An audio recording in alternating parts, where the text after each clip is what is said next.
The forest looked untouched by time. Towering pines loomed high, their branches entangled in a way that choked out the afternoon sun, blanketing the hiking trail in an unnatural twilight.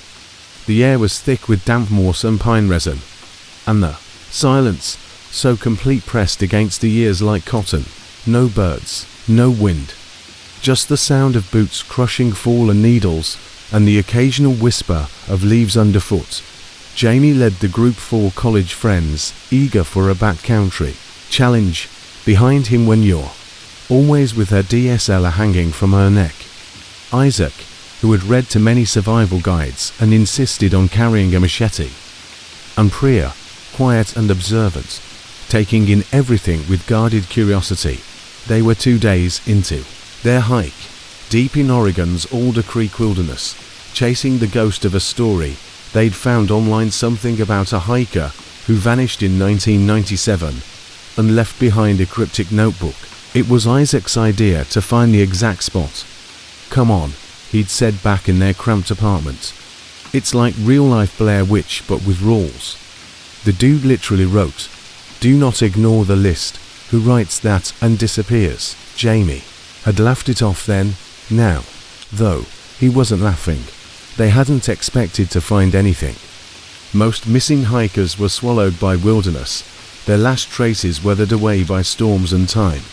But just beyond a tangle of brush, the group stumbled onto something too intact to ignore. A campsite dark. It sat in a narrow clearing, hemmed in by skeletal trees. One tent remained, faded orange, and listing to one side, the fabric thick with mold and pine dust. There were no signs of animal disturbance, no scattered gear, no footprints around it, just stillness, like the world had simply stopped here and never resumed. "Jesus," Noor whispered, lifting her camera slowly. The shutter click echoed, sharp and alien. Jamie stepped forward, brushing aside a layer of dead leaves. Beneath them, the faint remnants of a fire pit, charred logs, collapsed stones. Something caught the light. He knelt and picked it up, a notebook. Spiral dash bound. The cover cracked and water-stained.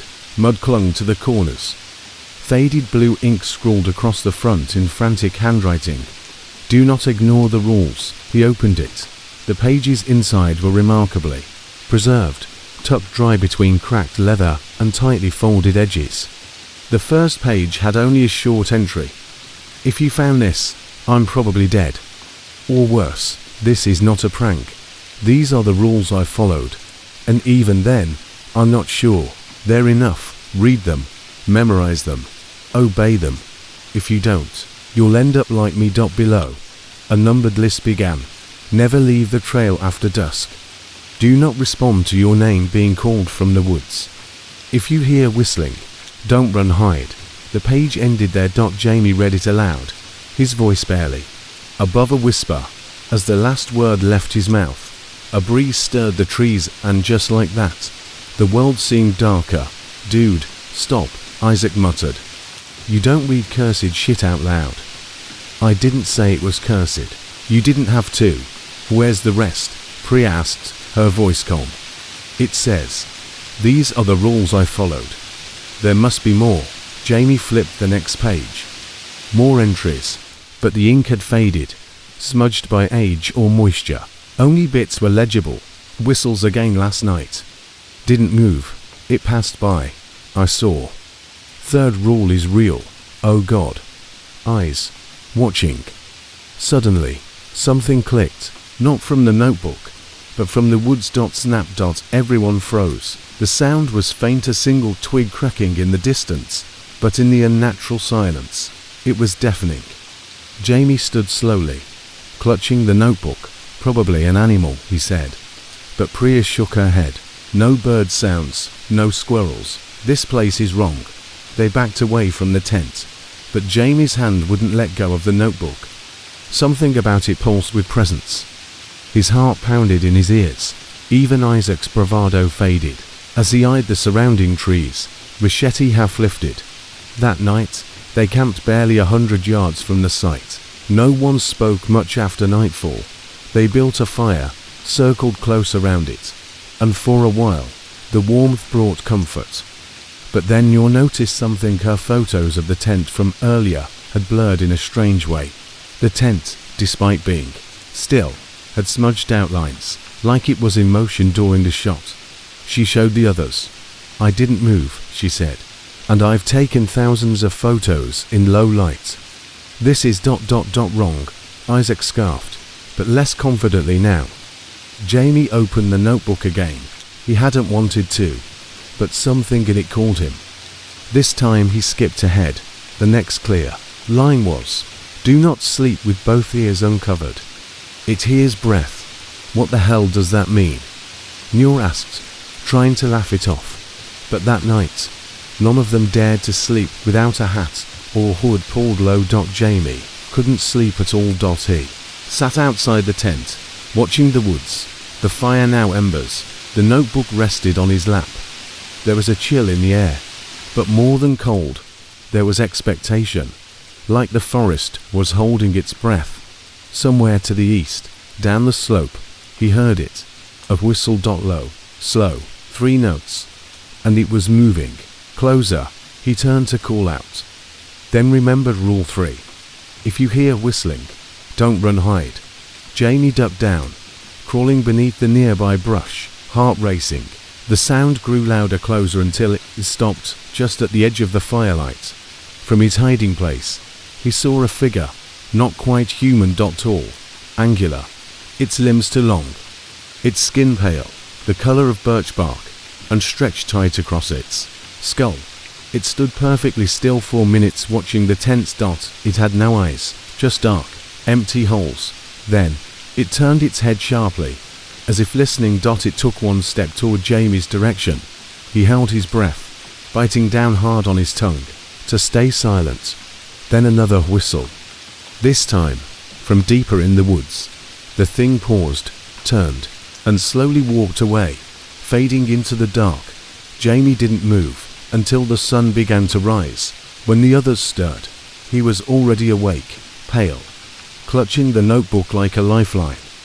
He didn't tell them what he saw, not yet, but he flipped to the final visible page in the notebook. Only one thing was written there, in frantic, smeared ink. Don't finish the list. Jamie didn't tell the others about the thing he saw by the fire, not when they woke up that morning, yawning and complaining of stiff backs. Not when Noor remarked how strange her dreams had been. Not even when Priya asked, did anyone hear whistling? He just lied. Nope. Slept straight through, but inside, Jamie felt hollowed out, like something had brushed against his soul in the dark, and left claw marks. The image of the creature's eyeless face, how it turned toward him as if sniffing the air, burned into his memory. They broke camp quietly. Isaac insisted they should keep moving. We've done what we came for. Found the site. Got the notebook. Let's not tempt fate. Yeah, now you believe in the rules. Noor asked. I believe in not being an idiot, he muttered. Let's just go. They followed the original trail north, heading toward the Forest Service road where they'd parked. The map said it would take a day and a half to get back, but the trail had changed. What was once a clear dirt path had become narrow, choked by brush. Fallen branches crossed it in strange patterns like barriers, or worse, symbols. Jamie began to notice odd things. Tree trunks gouged with long vertical scratches, birds frozen on branches, unmoving, as if taxidermied in place. Priya was the first to say what they were all thinking. Are we going in circles? They checked the GPS. No signal, of course. Isaac pulled out a compass. That's north, he said, pointing. But that's where we came from, Jamie said. The map shows we should be going west, they argued, briefly. Then silence took over. As the sun dipped low and dusk approached, Jamie remembered Rule 1. Never leave the trail after dusk. We need to stop, he said firmly. We haven't even gone 5 miles. Isaac protested. It's almost dark. And whose fault is that? We could have been halfway back if you hadn't wanted to play Hiker Ghostbusters. Jamie held up the notebook. I'm not risking being off trail when night hits. You shouldn't either. The group finally settled in. A narrow clearing beside a moss-covered log. No firewood, no light. Just flashlights and cheap headlamps. They ate granola bars in silence, watching the shadows close in. Then, as the last glow faded, Jamie noticed something. The trees were closer. He didn't remember them being so close together. It felt like the trunks had moved while they weren't. Watching, and they weren't right. Some leaned in unnatural ways. Others twisted upward like skeletal hands. Suddenly, from the dark, came a sound. Click. Not a twig, not an animal.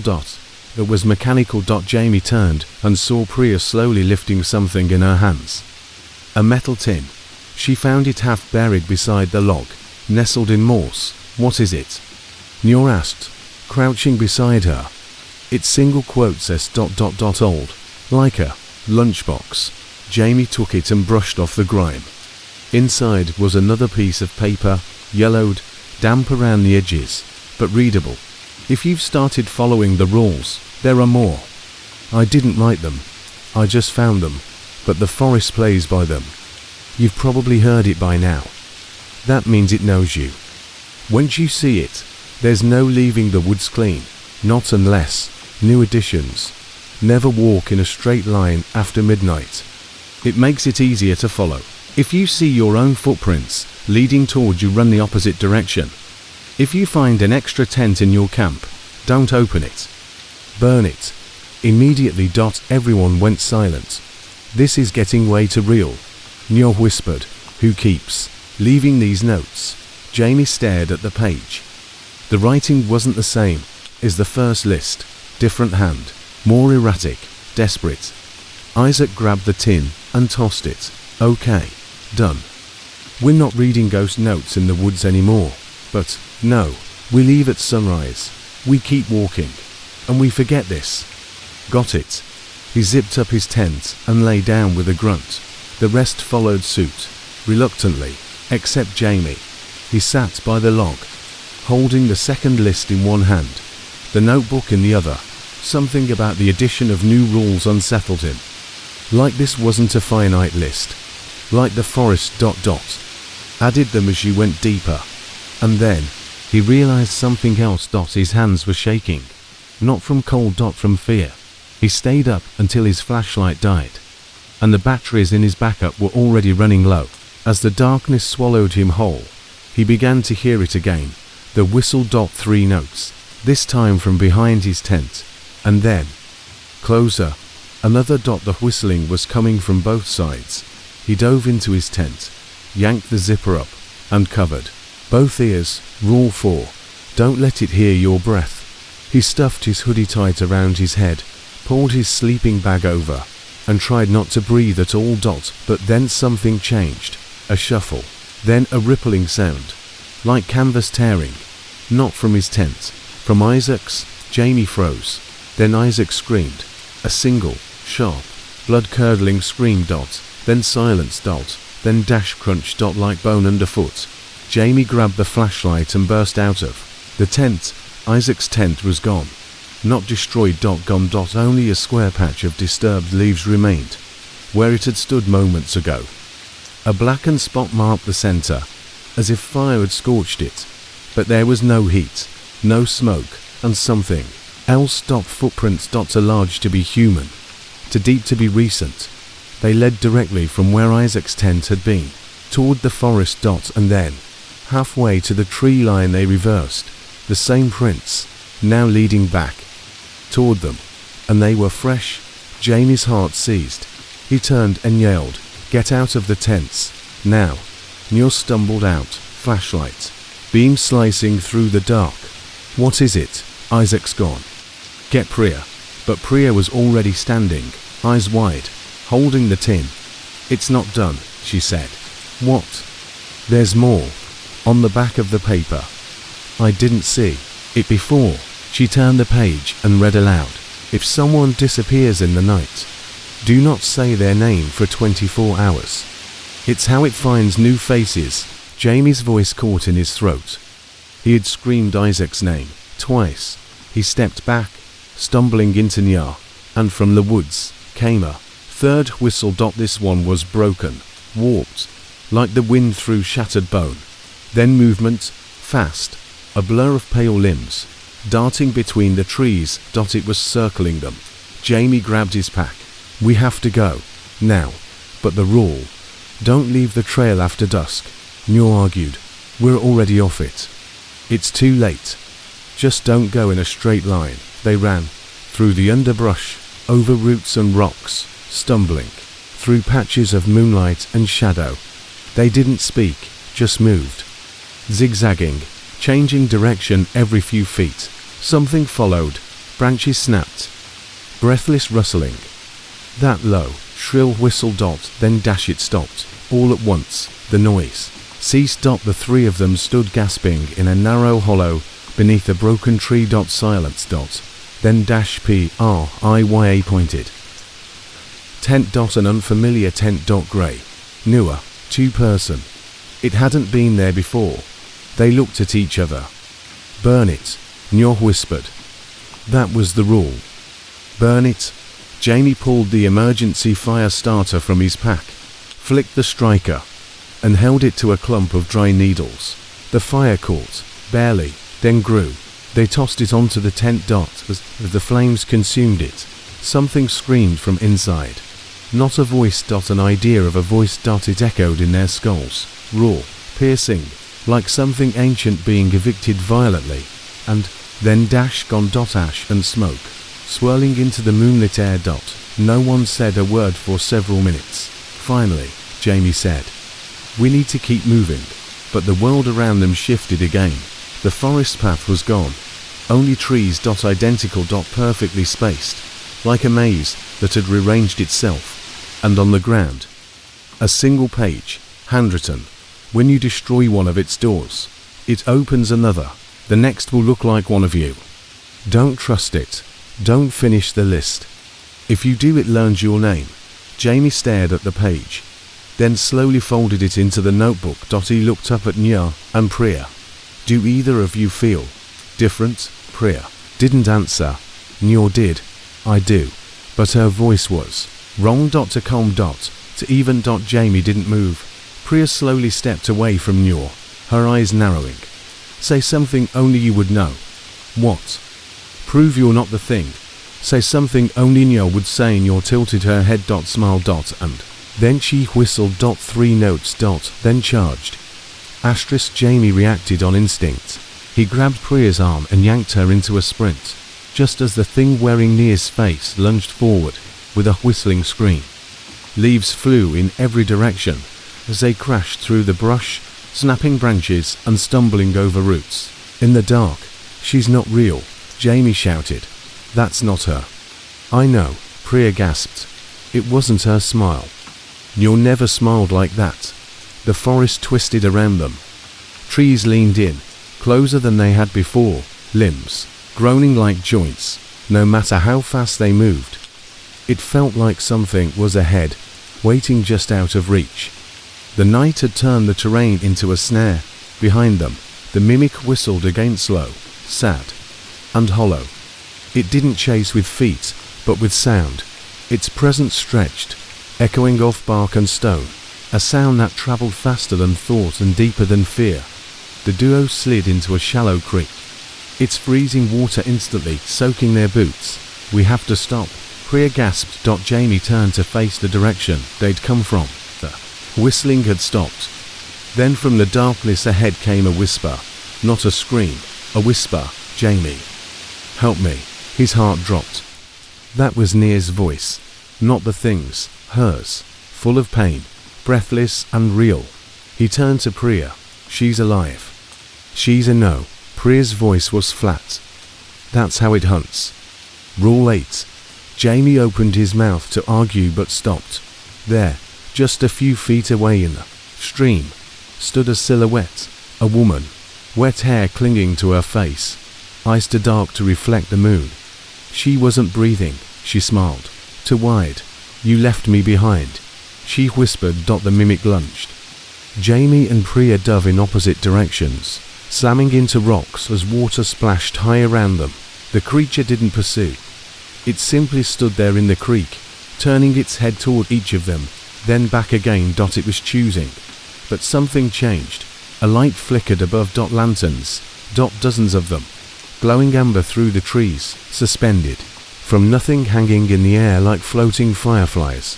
The mimic hissed and backed away, vanishing into the black, leaving only ripples in the water. Jamie and Priya climbed out of the creek, soaked and shaking. "What the hell is this place?" Priya whispered, staring up at the floating lights. Jamie didn't answer, because he saw something else, a cabin, half sunken into the earth, just beyond a thicket of thorns. Its windows were broken, but a faint light glowed inside. It was exactly like the drawing in the notebook. Page 17. "If you see the buried cabin, you're closer to the truth than you should be. Go in, but don't go down the stairs." The warning screamed in his head, but he was done running. "We go in," he said. "Seriously?" Jamie nodded. "This place is part of whatever's happening. We're not making it out without answers." The path to the cabin seemed deliberately narrow, barely a person wide, like it was made to funnel them. On either side, thorn brambles formed natural walls, and the trees bent overhead, creating a tunnel of darkness. Each step felt heavier, like walking underwater. The door was slightly ajar. Inside, stillness. The cabin smelled of rot and mold, but not decay, not death, more like memory, as if the walls had absorbed years of stories and sweat. There were old camping supplies on the floor, a rotting cot, and a half-burned journal. Jamie picked it up carefully. Inside, a final entry. "I stayed here because I thought I understood the list. I thought I could finish it, but finishing it isn't winning, it's surrender. The forest doesn't want to kill you. It wants to change you. It will take your name, then your voice, then your face. Don't go into the basement. If you hear yourself down there, it's already too late." Jamie looked up. A trapdoor in the corner was open. Stairs led down into the darkness. A familiar voice drifted up. "Jamie, you found me." It was his own voice. He froze. His own voice, calling to him, like a recording, or worse, like memory being played back. Priya grabbed his arm. "We need to go. Now." But Jamie couldn't move. Something inside him was unraveling. The rules, the mimic, the way the forest responded to them, it was all part of something larger. He felt it now. The sentience of the place, not just a creature, but an ecosystem that hunted with logic. A trap that evolved. A hand slammed onto the trapdoor. Another. Jamie pulled himself halfway into the room. It wasn't perfect. The thing had the wrong eyes, wrong tension in its jaw. Its smile was too even. It blinked too slowly.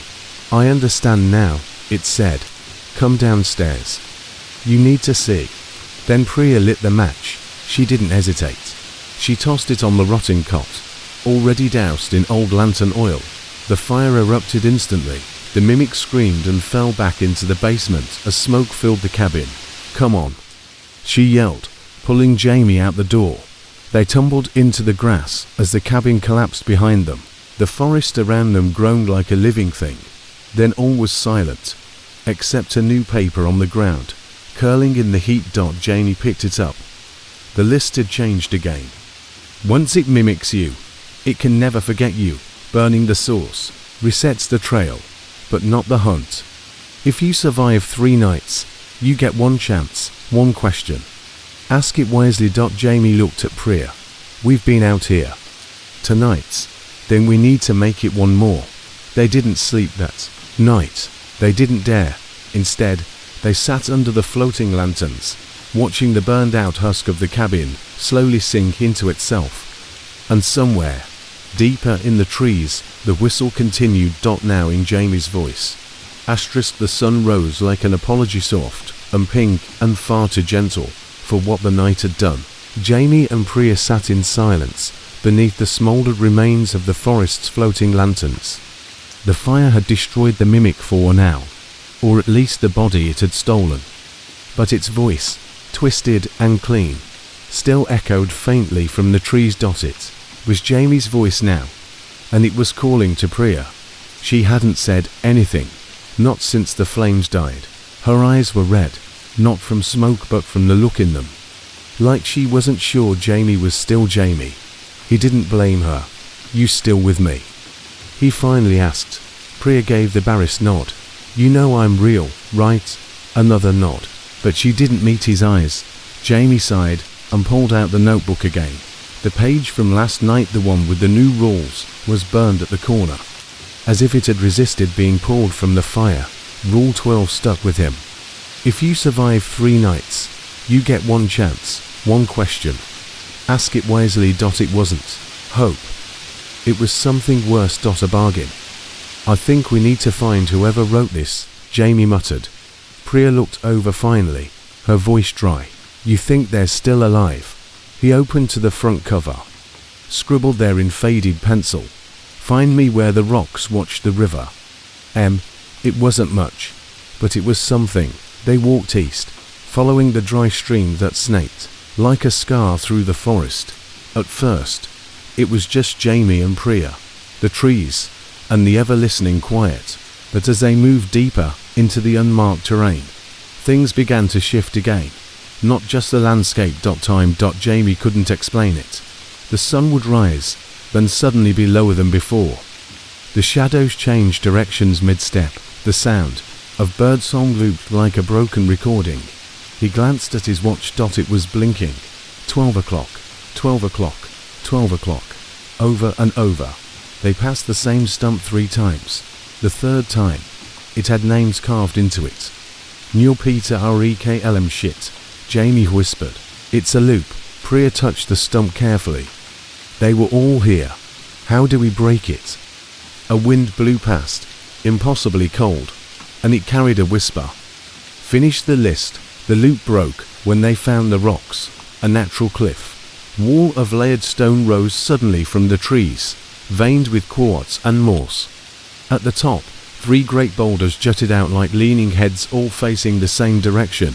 Toward a river. It wasn't a wide one, barely more than a silver ribbon, winding fast between beds of stone.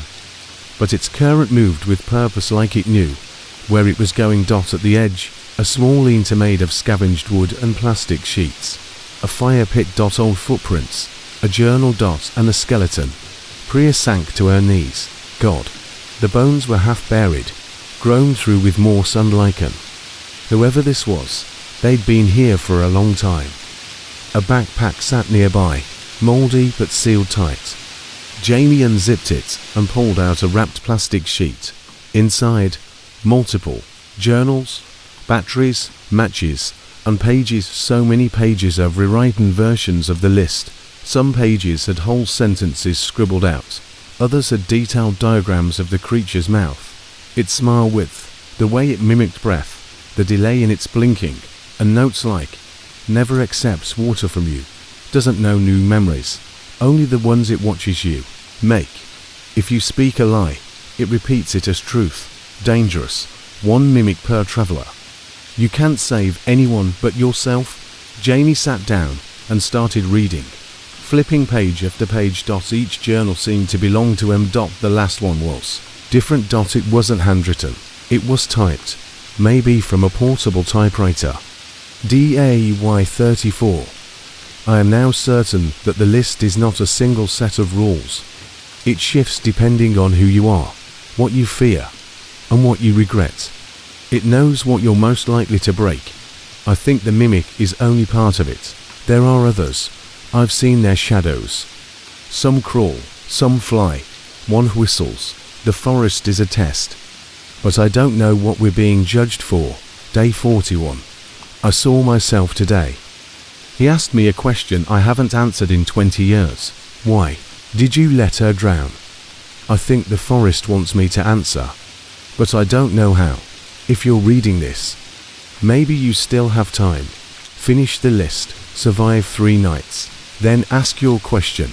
Jamie swallowed hard. He never made it. Priya opened a small tin box nearby. Inside, an older Matthew Grant, environmental surveyor, age 4 and beneath it, a torn photograph. Girls and a man standing by a river. The same river. Maybe he did finish it, Priya said quietly. Just Not in time. Jamie tucked the notebook into his jacket. We're going to finish it. She looked at him. Really looked. Why? What are you hoping to ask? Jamie hesitated. Then. How to bring her back? Priya didn't argue. She didn't have to, because she wanted the same thing.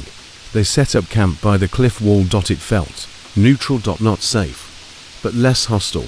Maybe because Em had been here so long. The forest hadn't claimed the spot yet. Night fell faster than it should have. By the time they finished boiling water and checking their perimeter, the stars had already shifted. The river reflected them upside down, like a second sky, buried below. Then came the sounds, not whispers, not howls. Laughter. From the trees, multiple voices, some deep, some childlike. It circled them. Priya read quickly from one of Em's final entries. On the third night, the forest will offer you a trade. It might be your voice, your memories, even someone else's life. Do not accept, no matter the terms. If you decline, you get the question. Jamie held the fire poker tighter. The voices crept closer. One of them Nia's, another his mother's, another his own. They didn't say anything cruel, just questions. Are you cold? Don't you miss her? Wouldn't it be easier to forget? We could help. Then a woman stepped into the firelight. Tall, dressed in layered clothes of bark and thread. Her face was covered in moss, but her eyes glowed like silver coins. I've been waiting, she said. Jamie didn't speak. I can give you what you want, she continued. A way out, a way back. All it costs is your voice, not your words, your voice. The one that speaks when you remember who you really are. She turned to Priya. And you don't even have to give anything. Just walk. I'll keep him here. Priya's jaw clenched. No. The woman's smile fell. So be it. She vanished like dust swept up by wind. The laughter stopped. Only the fire remained. Then, a single page fluttered out of the trees and landed between them. Priya picked it up. Jamie read over her shoulder. 13. You passed. 14. You get your question. Ask carefully. Jamie's throat went dry. He didn't expect it to come now. So soon. No ceremony. No final test. Just ask. He stared into the fire. So many things came to mind. Why us? How does the forest choose? Can I undo the mimic? Can I save Nyo? But only one question mattered. One that had haunted him since the moment he found the list. The one Em never answered. Jamie whispered. What is the forest? There was no flash of light. No dramatic voice. Just a page, warm and damp, pressed into his hands by invisible fingers. He read it aloud. The forest is not punishment. It is reflection. It shows you the shape of your fear, the echo of your guilt, the weight of your memory. You do not escape it by running, only by choosing. You chose to stay. That was enough. The fire died instantly. Darkness swallowed the clearing, but not a terrifying, endless dark. A final, silent stillness. Then the trees began to part, one by one, revealing a narrow trail, perfectly straight, leading toward a road and headlights. They walked in silence. No mimic followed. No rules changed. Just the crunch of leaves beneath their feet and the rhythm of breathing that, for once, belonged to them alone. At the road, a ranger's truck sat idling. The man inside looked up, startled. Where the hell did you two come from? He asked. Jamie didn't answer. He just smiled, a small, human smile. Priya handed over the burned map. Long hike, she said. The ranger blinked. You were with that hiker, the one who went missing? Jamie nodded. She left us something behind. The headlights faded behind them, swallowed by dusk. Jamie and Priya sat side by side in the back of the ranger's truck. It hummed down the old forest road. Neither of them spoke. They'd made it out. But out didn't feel like safe. Not anymore. Not with the list in Jamie's pocket still pulsing faintly against his chest, like a heartbeat. The ranger officer Curtis Miller, according to his badge, glanced at them in the rearview mirror. He hadn't asked too many questions. just offered them water, a blanket, and said he'd take them to the nearest station. "You're lucky," he muttered at one point. "We've had 4 people disappear up there this year. Found a pack 2 weeks ago, bones inside." Jamie said nothing. Priya looked at the forest receding in the distance and whispered, "They weren't bones when we saw them. The station was small, 1-story, fluorescent lit, and smelling of pine cleaner and old coffee. Inside, Officer Miller handed them off to a younger deputy, Carla, who offered granola bars and set up a file for their return. They were told to rest, to call family, to write a statement if they could. But Jamie couldn't rest. He stared at the list, rereading it in the dull yellow glow of the waiting room light. The first 13 rules now glared at him like a test he wasn't sure he'd actually passed. Never trust a voice that speaks before the trees move. If you find a breadcrumb trail, don't follow it. You're not the one who left it. If something knows your name, it's already too late. Burn the mimic before it sings. Stay near moving water when it rains, but don't drink from it. Midnight resets the rules. You must keep moving every dawn even if someone begs you to stay. You are not alone. That is both a comfort and a warning. The forest changes paths, not memories. If you find a second list, don't compare it to yours. Fire keeps the old things away, but not for long. If you survive 3 nights, you get 1 question. Ask it wisely. You passed. You get your question. Ask carefully. But below that, a new line had appeared. 0.15. Some things follow you out. Jamie's skin went cold. He looked up at the glass door of the station and saw his reflection. But it didn't blink when he did. That night, Jamie stayed at a motel, the kind with buzzing neon signs and paper-thin walls. Priya took the second bed, curled up in a ball, her back to him. Neither of them could sleep.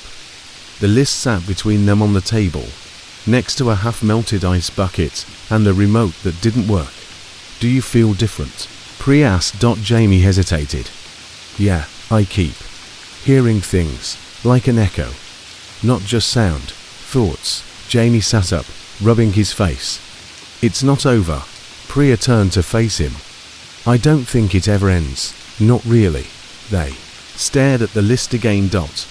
And then like clockwork another rule appeared. It scrawled itself across the bottom in fading black ink. 16. If you hear your name, 3:33 a.m., do not answer, even if it's your own voice. Jamie checked the clock on the microwave. 3:12 a.m. He stood abruptly and shoved the list into his backpack. "We're not staying here." The gas station they found was 20 miles outside the forest's reach. Also, they hoped. It was open all night. And the clerk didn't even look up when they walked in. Jamie grabbed coffee. Priya grabbed a disposable phone. As they stood at the register, the TV mounted behind the clerk changed channels on its own, clicking and buzzing through static. Then it landed on a paused frame. A video. Security footage. It showed Jamie and Priya in the motel. Sleeping. Only they weren't sleeping. They were sitting up in bed, smiling, looking at the camera. "Hey," Jamie said, tapping the counter. "Where's that coming from?" The clerk blinked up. "Huh, that screen. That's just the VHS channel. It's been broken for years." Jamie stared at the screen again. The footage was gone.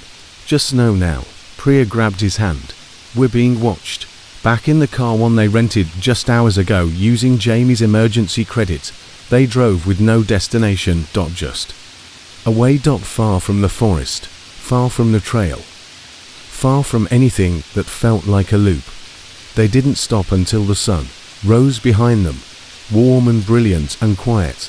Jamie pulled into a rest stop, and they sat in silence. Finally, Priya whispered, "What did your question cost?" He didn't answer right away. Then, "I think we brought something with us." That was the cost. Priya shivered. "And now it's just waiting." Jamie reached into his bag and pulled out the list again. New ink. 17. The list isn't done until one of you finishes it. That night, Jamie dreamed of the river again. Only it wasn't rushing or clean, it was black, viscous, thick like tar. On the far side of the river stood Nya, and next to her another Jamie. But this one was smiling in that same, too still way the mimic had. He held out a hand. "Come back," he said. "You left us." Jamie screamed awake. The clock read 3:33 a.m. and something whispered, "Jamie." The next day came like molasses, thick, slow, and unnaturally quiet. Priya insisted they stop at a diner. She needed something real, she said. Like greasy bacon and bottomless coffee. Jamie agreed.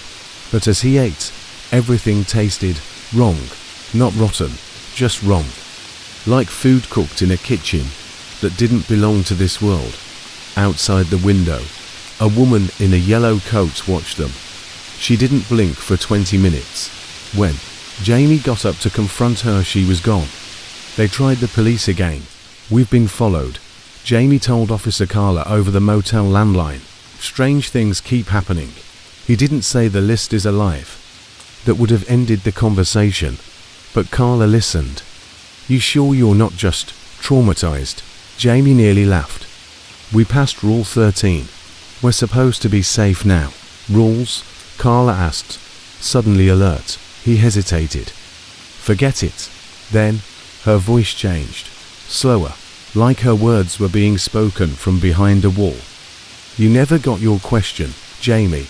You asked something else, something you weren't allowed to know. Double quotes click. The phone line went dead. They ran again. This time to a college town to our south. Big enough to disappear in. Busy enough to feel safe. At a library, Priya began researching cognitive mimicry, reality glitches, and obscure folklore about sentient maps. What she found wasn't comforting. There were reports scattered and rare of hikers returning from loop trails with permanent behavioral changes. They spoke of new rules, unseen threats, and something called list beings. Beings that didn't live in the world, but in the metadata of it. Marginal spaces, hidden spaces, like the white between printed words, or the blank space between list items. They move between instructions, Priya read aloud. And when you obey, they grow stronger. Jamie pulled the list out again. It was longer. 18. Every rule followed is a step deeper into their game. 19. They do not want obedience.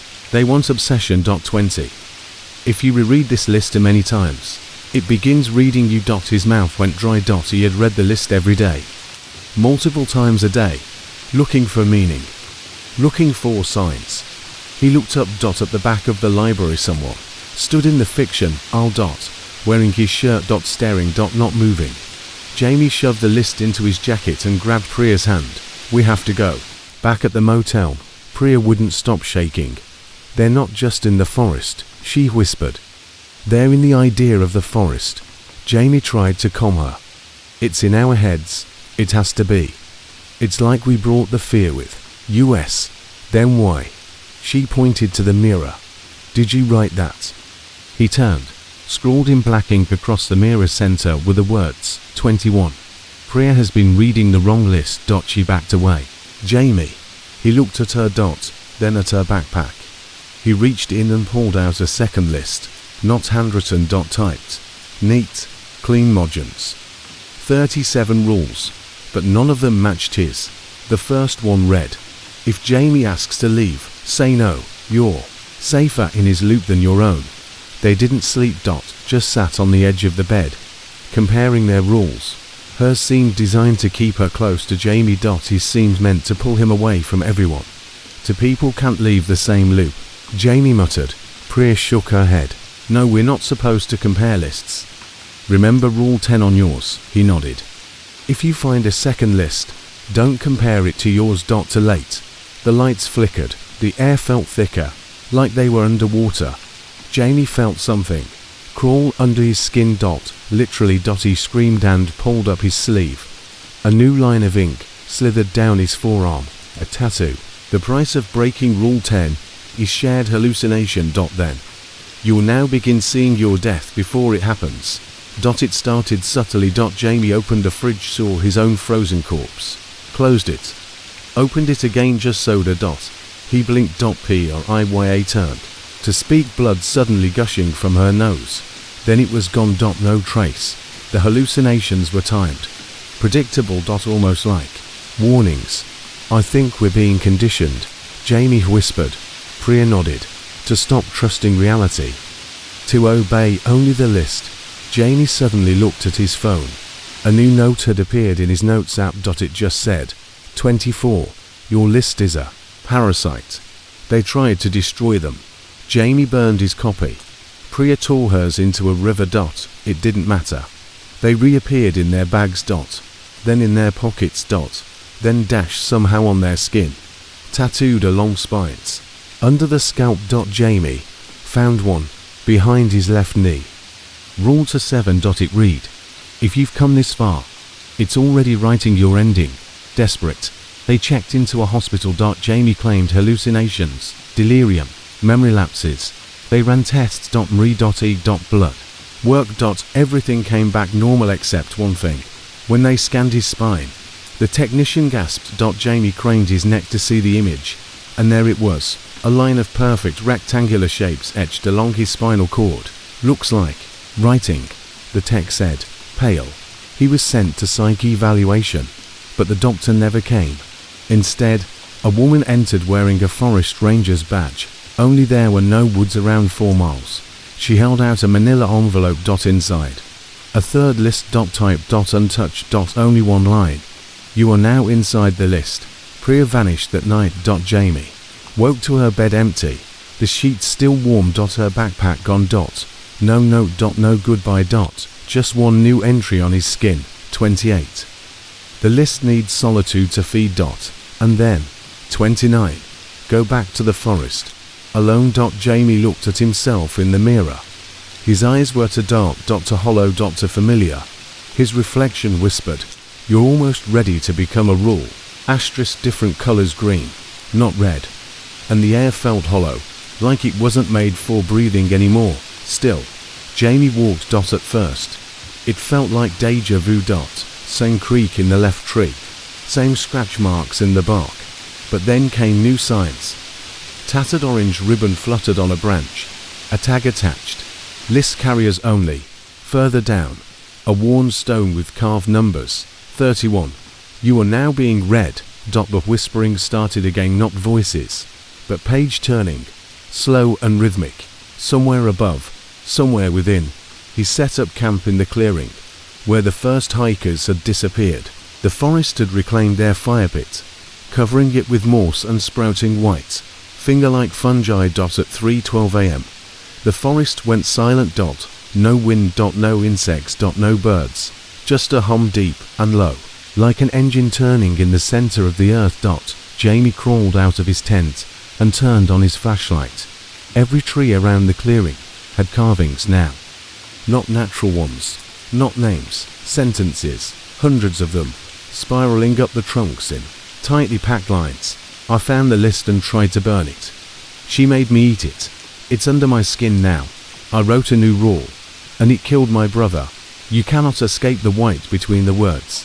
His beam landed on the ground. Someone had drawn a door in the dirt, complete with a handle and hinges, and above it, etched in chalky stone, 32.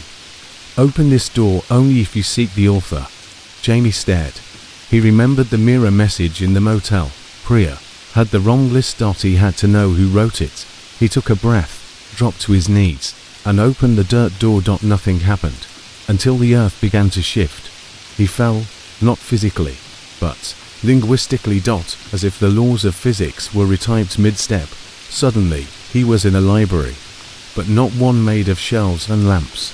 The walls were made of pages, fluttering and whispering. The floor was stitched together from old notebooks and scratched out journal entries. In the center, a desk. And behind it, a woman, pale as ash, with no eyes, just deep wells of printed letters, scrolling endlessly, where her pupils should be. The author, she smiled, but her teeth were rule numbers. You read too far, she said. Jamie's legs shook. What are you? She gestured to the ceiling above them. A writhing web of floating lists spun like a galaxy. Thousands of them. We are what happens when memory is organized. When fear becomes formatted, when humans mistake instruction for salvation. She leaned forward. You were never meant to follow the list. You were meant to fear disobeying it. Jamie clenched his fists. What did you do to Priya? She found her own story. You had no right to share one. Jamie lunged forward, but the author didn't move. Instead, the pages on the floor rippled and began writing new lines. His name, his thoughts, his intentions. Everything he was doing was being written as he did it. He was inside the story, a character, not a man. Jamie fell to his knees. His skin-crawled words were rising again across his arms, his back, his legs. New rules, new punishments, and then 33. He writes a rule of his own. He gasped. It came like a scream inside his mind. If I write a rule, does it become real? He grabbed a pen from the desk, scrawled into the page-covered floor. 34. The author is bound by our own format. If I break the story structure, she loses control, the author screamed. The pages around them exploded into a cyclone, ripping through sentences, defacing list orders, turning narrative into chaos. You cannot write a rule, Jamie. You were written. But it was too late. Jamie tore into a nearby book and wrote another. 35. Priya remembers everything and comes back through the same door. The air shook. And from the dirt door Priya emerged, coughing and covered in forest ash. She looked at him. Jamie, how did you? No time, he said. Write something, anything. Make it unstructured. She grabbed a burnt page and scribbled. 36. The list cannot follow those who refuse to read. The author shrieked. Pages began to burn. The library collapsed in on itself. As Jamie and Priya ran for the door, the author shouted, "This story ends with you becoming a rule." They stumbled into the forest again. It was dawn. Birdsong returned. Wind. Smell of pine. And their lists, gone, burnt into ash inside their pockets. No ink on their skin. Just silence. They didn't speak the whole way back to town. But when they reached the road, someone was waiting. A man, pale, in a grey hoodie. He handed Jamie a small envelope. Inside. 37. You left a blank page behind. We filled it for you. Welcome to the final part. Jamie looked at Priya. They weren't free. Not yet. Just. On the last page. Jamie stood at the edge of the motel's parking lot again, the envelope still in his hand. Rule 37. You left a blank page behind. We filled it for you. He should have tossed it. Should have burned it. But the thing was, he knew now. Burning didn't work. Shredding didn't work. Ignoring it only gave it time to mutate. That's what the list did. It evolved. It waited for gaps in belief, for loopholes in obedience, and it rewrote itself. Behind him, Priya leaned against the car, arms crossed. Her hair was wet from a rushed motel shower, her face pale and tired. Are we really going back there? She asked, her voice barely above a whisper. Jamie didn't answer immediately. He opened the envelope. Inside was a single folded sheet. Unlike the others, it wasn't handwritten or printed. It looked like it had been typed directly into reality, each word slightly vibrating, as if afraid to sit still on the paper. There was no title this time, just a number. 38. The list is a loop. The last rule becomes the first, and below that. 39. If you refuse the story, you will become the next one written. The car ride back to the Whispering Pines trail was silent, except for the old GPS still barking outdated directions. Jamie's mind raced. The author had said something before the collapse. This story ends with you becoming a rule. She hadn't meant metaphorically. Somewhere deep inside, he knew the truth now. These rules weren't just cursed phrases or mind games. They were living directives. Ideas so embedded in narrative that they rewrote reality around them. Someone had to keep the rules alive. And if no one did, someone became them. They reached the trailhead just before dusk. Only now, there was no sign of the trail, just a dense wall of trees, knotted and tangled. And in the center a door, not carved in dirt this time, a real, wooden, moss-covered door. No walls around it, just standing. A sign nailed to it, 40. Behind this door is the blank page. You are the ink. Priya stepped forward, stopped. I'm scared, she said. Jamie didn't answer. He touched the handle, cold as bone. Then turned it. The forest behind the door wasn't the same. It wasn't even a forest anymore. It was white. Blank. Endless. Like they had stepped inside a manuscript before the story began. The ground wasn't ground, but parchment. The sky was an untouched canvas, and floating all around them were hundreds, no, thousands of people, some frozen mid-motion, some reading invisible books, some screaming silently with rules bleeding from their eyes. These are the lost ones, Priya whispered. Jamie nodded. The ones who read too far, disobeyed too much, or refused the final rule. A voice crackled above them, not loud, not soft, just inevitable. You have one chance. Complete the list, or become the next author. They walked for what felt like hours. Then they saw it. In the center of the void stood a pedestal. On it, a notebook, its pages blank. A pen floated above it, dripping ink onto nothingness. Jamie approached slowly. Etched into the base of the pedestal, 41. The final rule is always written by the last survivor. He picked up the pen. Priya touched his arm. You don't have to, but he did, because he remembered what the author had said. You were never meant to follow the list. You were meant to fear disobeying it. He opened the notebook, wrote slowly. His hand shook, but his words were clear. 42. This list ends here. No more stories, no more writers, no more rules, and beneath it, 43. If you read this list, you are free. There is nothing more to follow. No punishment will come. The story is done. The world began to tremble. The void cracked. People in the air dropped gently to the parchment ground. Breathing. The figures frozen mid-scream looked around, confused, but alive. The list was breaking. Priya grabbed Jamie's hand. Do you feel that? She whispered. He did. Silence. True silence. Not the waiting hush of a rule about to form, but finality. They walked back through the fading white. Back through the door. Back to the trail. Back to the world. 1 year later, Jamie and Priya sat in a quiet diner in Oregon, drinking coffee. No more scratches on the walls. No more rules appearing in dreams. No more paper bleeding from trees. But some nights, Jamie still dreamt of that list. He'd wake with phantom ink on his fingers. Then he'd look at the final copy they kept locked in a safe under the floorboard. Still there, still complete, still ended at rule 43. And it hadn't added a single one since. But across the country, in a basement, in a library long forgotten, a single page began to curl at the edges. A whisper echoed from it. All stories end unless someone tells a new one. A child opened the page and saw the words 1. Don't pick up lists that weren't meant for you.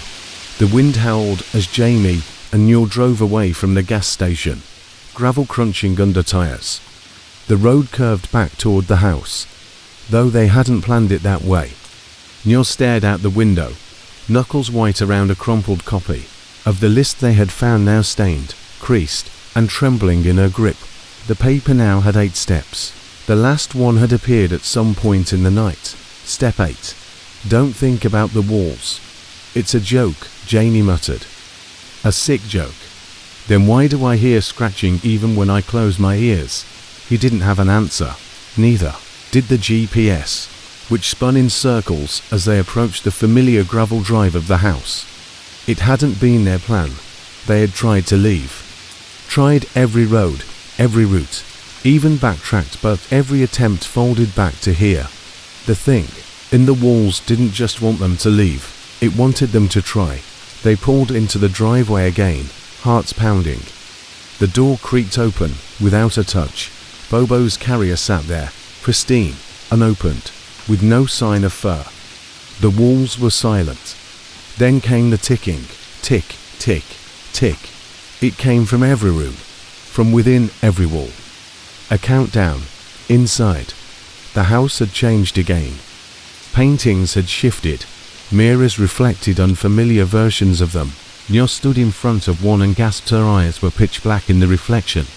Though normal when she blinked, it's trying to convince us we've already changed, she whispered. Jamie touched the wall, feeling it pulse beneath his palm like a heartbeat. Maybe we have. The living room had been rearranged.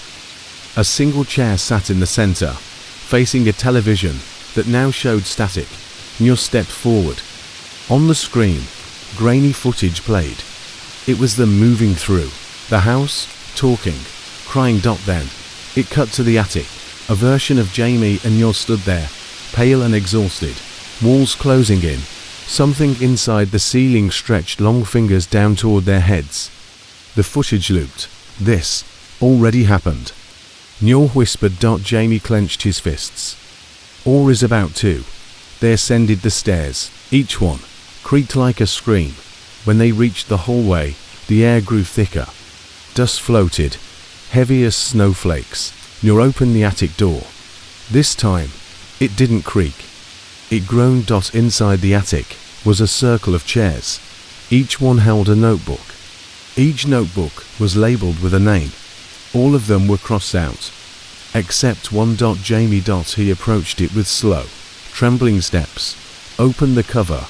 Inside were drawings of the house, the walls, the thing, page after page of hollow eyes, clawed hands, and people melting into wood and wallpaper. The final page was blank except for one message. You made it.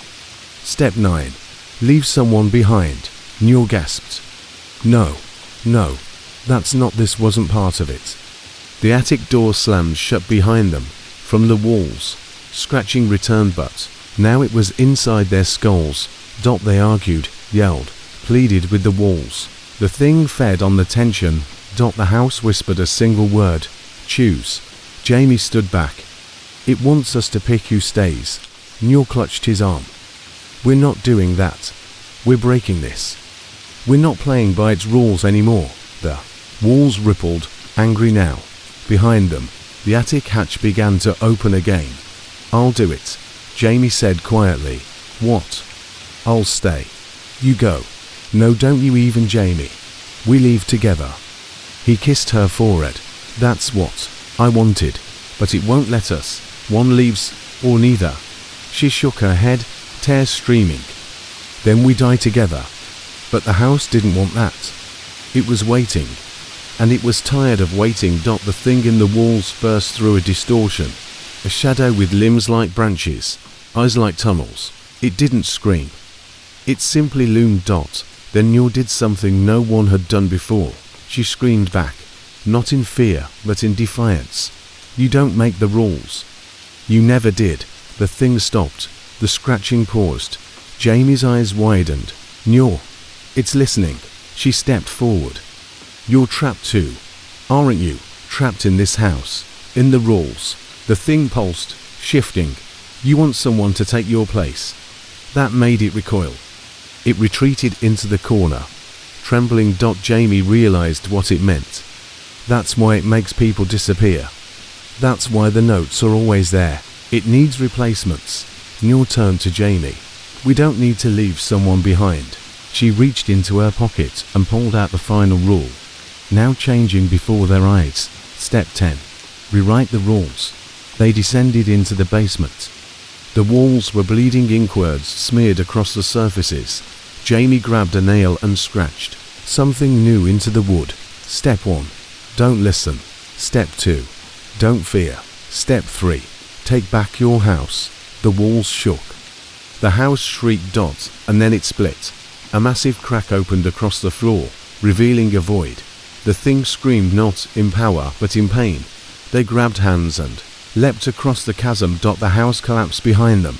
They awoke in the forest, sunlight, birds. No scratches, no notes, just trees. And silence. Bobo sat nearby, meowing softly. They had escaped. Or so they thought. As they turned to walk away, Nya paused. On the bark of a nearby tree was a message. Step 11. The walls follow. And deep in her ears, a scratch. Asterisk. They didn't know how long they had been walking. Jamie's legs ached with every step, and Nia's sneakers were soaked with dew and mud. Behind them, the clearing where the house once stood was gone, replaced by moss and overgrowth as though it had never existed, and yet the sound of scratching had not stopped. It wasn't as loud now, not sharp, but it was there, like breathing beneath the surface of the world. They stopped when they reached a trail marker, an old wooden post, half-eaten by rot and vines. On it, barely visible, was something carved in a hurried hand. "Stay on the path. It's safer than the truth." Jamie frowned. "What the hell does that mean?" Neil just stared at it, fingers brushing the bark. "It means the rules aren't over. The house is gone, but the thing isn't." She was right. The forest didn't feel normal. The trees were too still, the light too dim, and the air too expectant, like something was watching, waiting for them to take a wrong step. They found a trail cam nailed to a tree an hour later. The lens was cracked. It blinked red for a second when Jamie waved his hand. There were more ahead, one every few trees. "Someone's watching this place," Nyor said. Jamie nodded. "Someone tried to warn people." That was when they found the first tent. It was old canvas, faded and torn. The flap was unzipped, fluttering slightly despite the windless air. Inside were the remains of a hiker's pack, shredded. A journal sat next to it, heavy with damp and mildew. Jamie flipped it open carefully. The page was filled with frantic writing, each entry shorter than the last. Most were scratched over, but 5 pages from the end, one message was still legible. "You can't get rid of the house. You just change where it starts. The steps follow you." Nyor looked around. "We didn't escape it. We brought it with us." That night, they made a fire beside a fallen log. Jamie tried to sleep. Nyor stayed up, staring into the trees. At some point, she heard it. A click in the branches, then a whisper, not words, just the sound of skin on wood, moving slowly. She didn't wake Jamie. Instead, she stood and turned her flashlight into the forest. Nothing. Then she looked at the tree behind their camp, and saw it, carved in the bark, glowing faintly like hot embers. Step 1. The walls always return. She stepped backward. Branches above her rustled. Jamie stirred. "What is it?" She shook her head. "Nothing. Get some sleep." But she didn't believe that. Not for a second. Morning brought no sunlight, just grey haze and silence. As they packed up, Jamie noticed something half buried near the base of a nearby tree. It was a plastic sleeve, weather-worn, sealed with duct tape. Inside, a note: "To whoever finds this, you're not the first." The trail shifts, the steps repeat. You need to finish them, or they start again. 7 rules, 7 sacrifices. If you skip one, the thing gets stronger. I got to step 5. That's where I stopped. That's where I died. Jamie looked up. Step 5. We only know 8 now. No, Nyor whispered, pale. We know more. The steps are multiplying, changing every time someone survives. They followed the trail deeper. Eventually, it opened to a clearing with a cabin, small, modern, made of aluminum and concrete. A single solar panel on top. Steel door, padlocked. A sign nailed to the frame read: Ranger Station unauthorized. Entry prohibited. Jimmy walked the perimeter, looking for a way in. Newell peered through a crack in the boards. Inside were shelves full of notebooks, tapes, old trail cameras. A table covered in printouts. They were tracking it, she said. Jamie stepped back, or feeding it. A noise came from inside. Something dragging. They didn't stick around. By nightfall, they were lost again. The path forked unexpectedly. There'd been no fork on the map. Jamie wanted to go left. Nyor insisted on right. They argued, loudly. That's when the scratching returned, from both directions, louder, closer, like something dragging claws across bark. They ran, branches lashed them, roots tripped them, the forest closed in. Then Nyor fell. Jamie stopped, helped her up and saw it. The trees around them were no longer trees. They were walls, wallpapered, panelled, and humming softly. The house was back. It had always been there. It just waited. They stumbled into a hallway. Same faded carpet, same humming lights. But it wasn't the house anymore, not really. But was the idea of the house, a memory of it, rebuilt around them. The thing didn't need rooms now. It had bled into the forest, into time, into them. Jamie looked at his arm. There were lines beneath his skin, wooden grains. Noor touched the walls. They pulsed under her fingers. This wasn't an escape. This was emerging. The room they entered next had a mirror. In it, they saw themselves. But older. Faded. Eyes, empty. Behind them, in the reflection only, the thing watched, its long limbs curled around the walls, like a parasite fused with its host. Then it spoke, not aloud, but in them. Step 12. There is no end, only continuation, Jamie screamed. Noor smashed the mirror. Glass rained down. And behind it was a door. Old oak, heavy, carved with a symbol, a spiral made of nails and branches. They opened it. Beyond was darkness, but it wasn't empty. It was full of everything that had been taken. And now it was their turn to choose. Enter willingly or resist and lose each other. Noor looked at Jamie. He nodded once. They stepped forward together. The door closed behind them. They emerged on the other side of the door into nothing. No walls. No trees. No sky. Just a vast grey plain that seemed to stretch forever in all directions, flat and humming with the same deep, almost inaudible scratching that had haunted them from the start. Noor blinked against the hazy horizon. Where is this? Jamie looked down. The floor, if it could be called, that was made of layered wallpaper.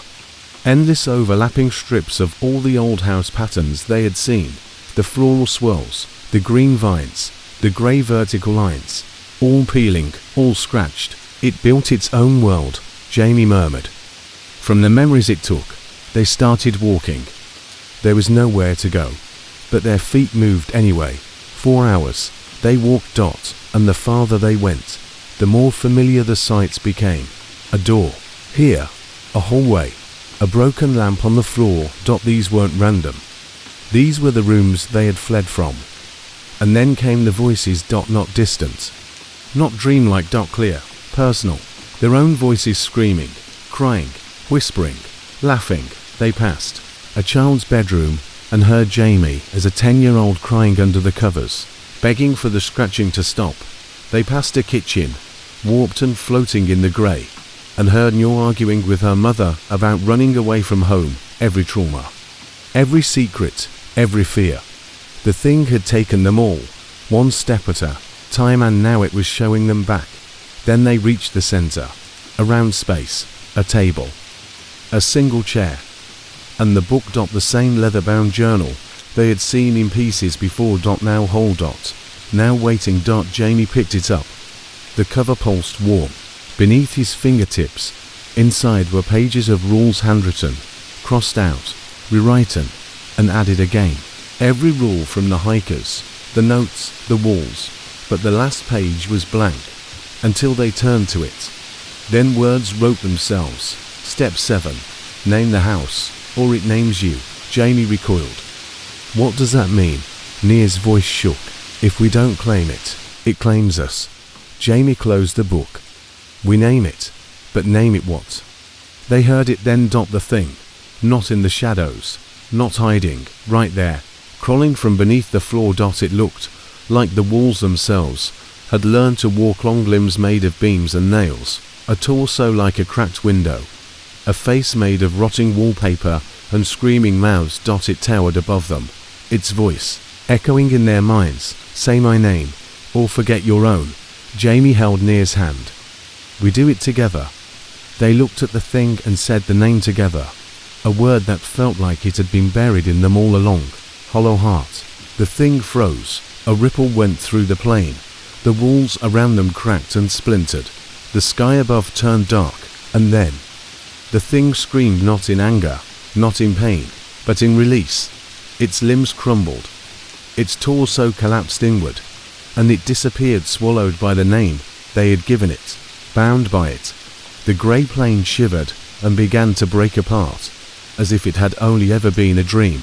They fell, down, down, through layers of memory, and wood, and wallpaper, and glass, until finally, they hit the forest floor. It was morning. Birds were chirping, the sun cut through the canopy, the air was fresh, the house was gone. Nyor sat up.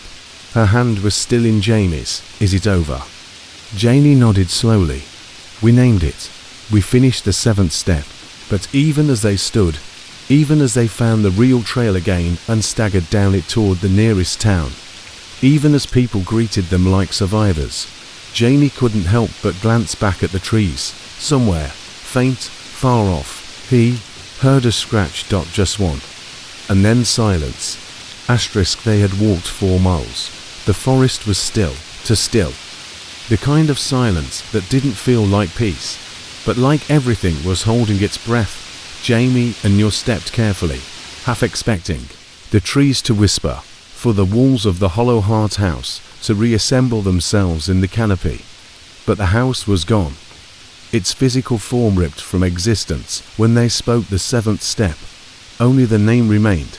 Names held power, and Jamie still heard it, in dreams, in the space between footsteps, in the click of a doorknob, the scraping of a branch, the sound of wallpaper peeling, subtle, constant. They reached the ranger station just after noon. It was manned by a middle-aged woman named Riley, who looked up from a radio, blinked, and dropped her coffee when she saw them. Jesus, how long have you two been out there? They were sunburned, scratched, dehydrated. Nyor's face was grey. Jamie's knuckles were raw. 3 days, Jamie said. Riley looked skeptical. You've been missing for 3 weeks. Silence. The clock on the wall ticked once. Jamie laughed nervously. No, that's not possible. But it was. They checked their phones. Dead. Not low battery, dead, zeroed. Like time itself had erased them. They checked the calendar. 3 weeks gone. They had entered Hollow Heart on a Tuesday. It was now Thursday of a different month. The police were called. Interviews were conducted. But here's the strange thing, none of the investigators could find the cabin on any map. There were other trails, other ruins, but the old colonial house, gone. No records of its construction. No title deed. No family name. No hikers. No past residents. Not even a blip on Google Earth. As if Hollow Heart had rewritten reality, just enough to erase its footprint, but not their memory. Back in the city, things should have gone back to normal. Jamie tried to work again, graphic design, branding, but every time he opened Illustrator, the screen glitched. Patterns of floral wallpaper flickered behind the windows. At night, the walls of his apartment breathed. Nyor tried to sleep in her old bedroom. The closet door scratched from the inside. She moved into Jamie's apartment. Then Jamie moved into his car. They couldn't stay anywhere more than a few days. Everywhere they went, the rules seemed to follow. A week after returning, Jamie noticed something etched in the back of his right hand. He tried to rub it off. Scrub it until the skin turned red. But the words stayed. Step 1. Never ignore the scratching. A few days later, Nyor found the 2nd step written in steam across the bathroom mirror. By then, they knew they hadn't escaped. They had completed the steps. And that meant they had been marked.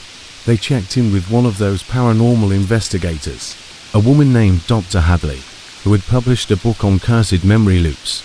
She took their story seriously. Seriously, this is contagion logic, she said. Think of it like a viral haunting. It attaches 2 rules, spreads through. Instructions, you mean like chain letters? Jamie asked. Hadley nodded. Exactly. If the thing couldn't break into this world before, now it can. Because you brought the rules with you. Nyor shook her head.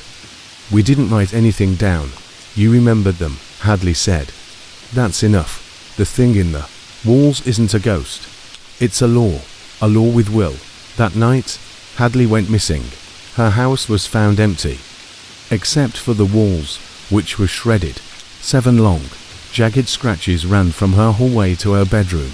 They tried to burn the steps out of their minds. Jamie smashed mirrors. Nyor unplugged every electronic device. They refused to speak the rules aloud, refused to write them down, but every night, when they closed their eyes, they were back in the house, in their dreams. They walked the halls of Hollow Heart again. Only now, the house was endless. New rooms opened.